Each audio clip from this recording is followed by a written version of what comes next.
Alrighty, so today we'll be breaking down Dober and Nasrat Haqparast. But first we'll break down a few fights on the 246 card that this fight will be placed on. So first we'll obviously go for the main event, Donald Cerrone, Conor McGregor. I see Conor McGregor getting it done within 3 rounds in this fight. I think he's just a bit too loose. If he shows up like he's shown up in the past for the Eddie Alvarez fight, the Jose Aldo fight, I think he definitely gets it done within 3 rounds. Just rings Cerrone's bell. Tried to tape this fight, tried to tape Holly Holm and Raquel Pennington. Just really tried to finish it for you guys, but I just couldn't. It was too tough to watch. It was too low level for me, sorry. Alexei Olenek versus Maurice Green. If you're betting this fight, you're a crazy man. But I'll say Alexei by sub. Claudia Gadelha versus Alexa Grasso. I think Grasso's takedown defense isn't good enough to keep it on the ground for the whole fight, but I think as a whole, she will win the striking pretty easily. And I think Claudia believes in her stand-up too much. And has an overestimated value on it. So I think Grass is going to win the stand-up and ultimately win the fight. It's probably going to be very close. Already broken down this one. Go watch my video on it. Macy Barber destroys her. Yeah, like you want to give Roxanne some props because she's got good experience. And, but like skill for skill, it's a mismatch. Feely and Sadiq broke it down. Watch that. It's on my channel. And that's the fight we'll be breaking down today. Dober versus Nasrat Haqparast. So I'll break down Drew first. He's got some good head movement in the pocket. We'll definitely need to use that when Haqparast throws his straight right. Straight left because it's a southpaw. He'll throw his straight left to close the distance, and then once he's in the distance, he'll either throw another straight right or a right hook.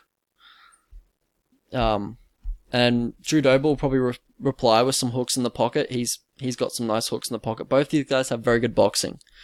Very good boxing for the weight class.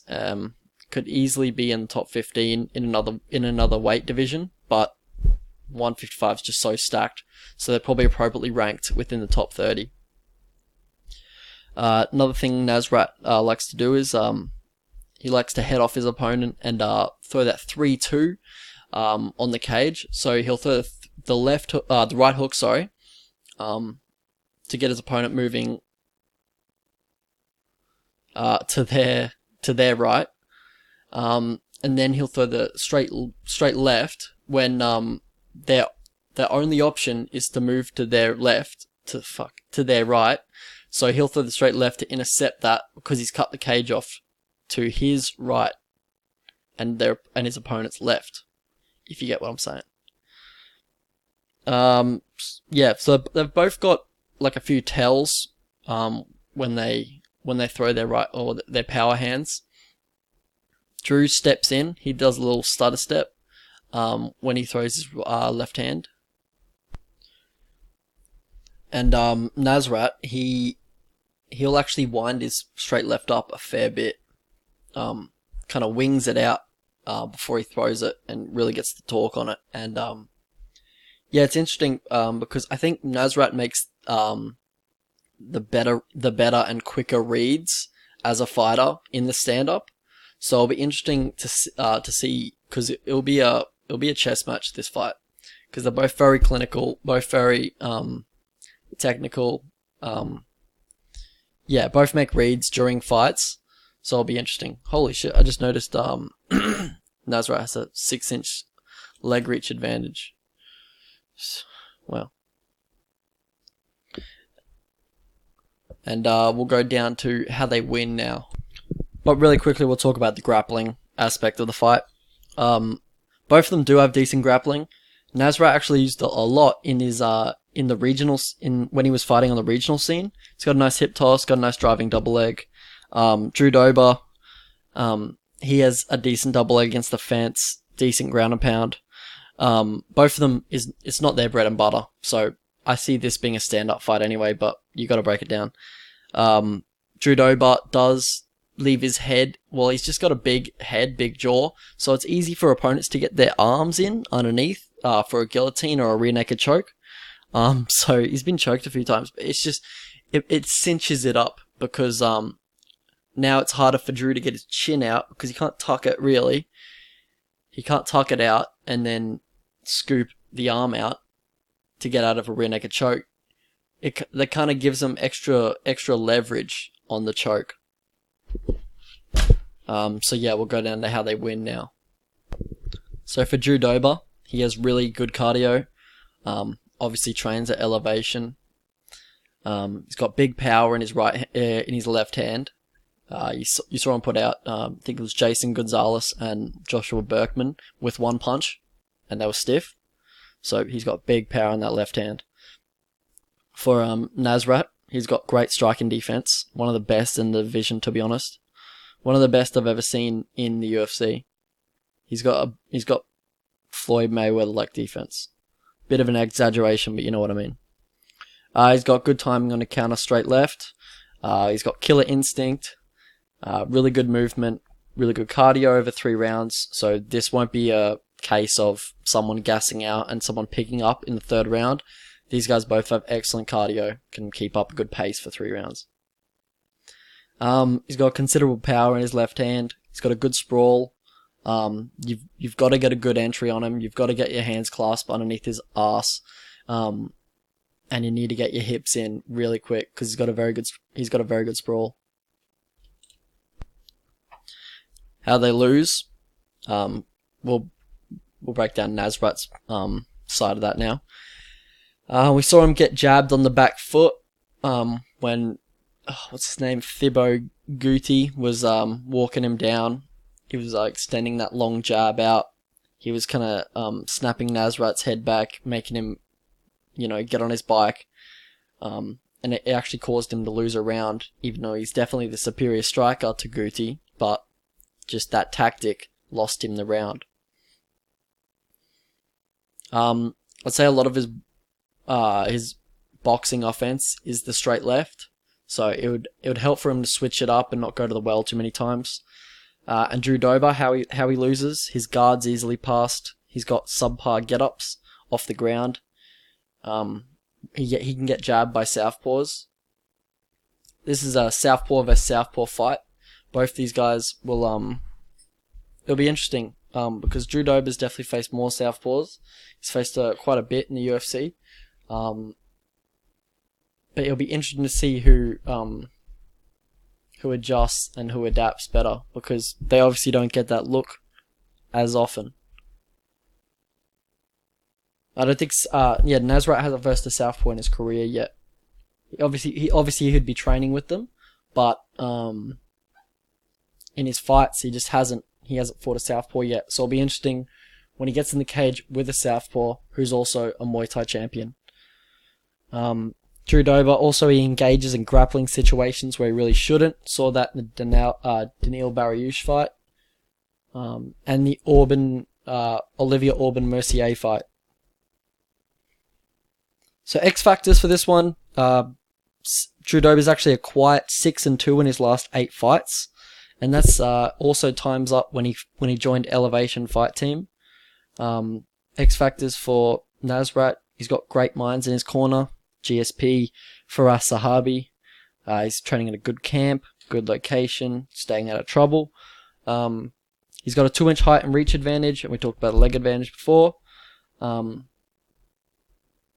yeah, he's just a bit taller, a bit longer, everywhere against Drew Dober. Path to victory for Nasrat. Sorry, my voice is failing me.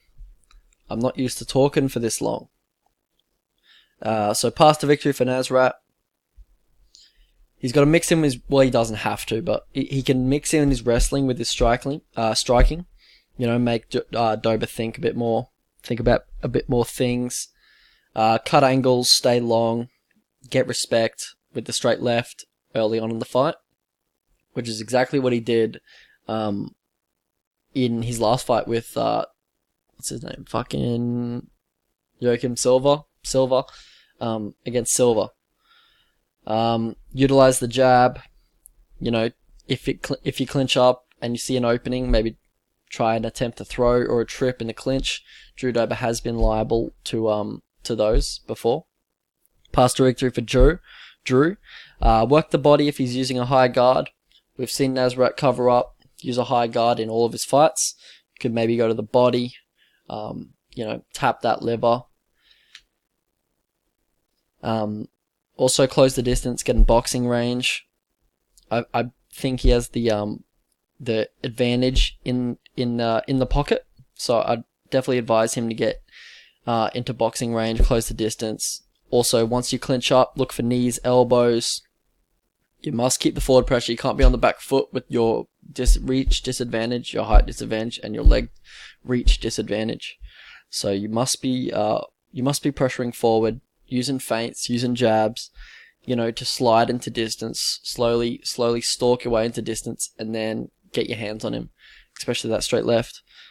If you have him pinned against the fence, if your forward pressure's working, if your jabs, feints are working, just maybe even shoot a double leg against the fence. You've got a pretty high percentage of succession on those takedown attempts, so you might as well just go for it. Could definitely win you a round. We haven't seen Nasrat on his back a lot.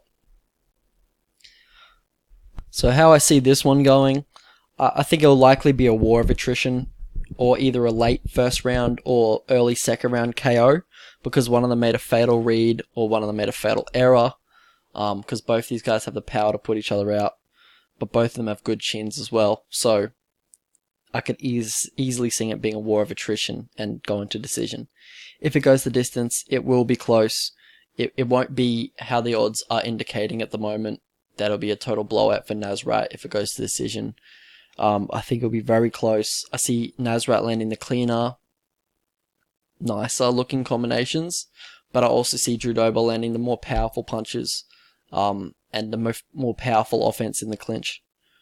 I see Dober being the aggressor. I see Nasrat content being on his back foot, using his superior striking offense and striking defense. So I think it's a coin flip, to be honest. I smell a split decision coming in, but so I'm gonna say Nasrat wins by decision, but it's definitely not. It's definitely closer than the odds indicate. I mean, look at this shit. $3.80 for Drew Dober, who's a Muay Thai champion and a very good striker, very experienced fighter in the UFC, versing a young up and comer who's displayed very good boxing, but against a lower level than Drew Dober has faced. So yeah, I do see it going to decision. I don't see any value on that one though. What's Drew Dober by decision? That's not juicy enough for me, to be honest. If it was like $8, then yeah. But honestly, the Drew Dober money line is probably juicy enough for me at the moment. Because it definitely should be close. I'd probably range him about $2.10, $2.20. I did not expect this line when it came out. And I jumped on $3.60 for Drew Dober.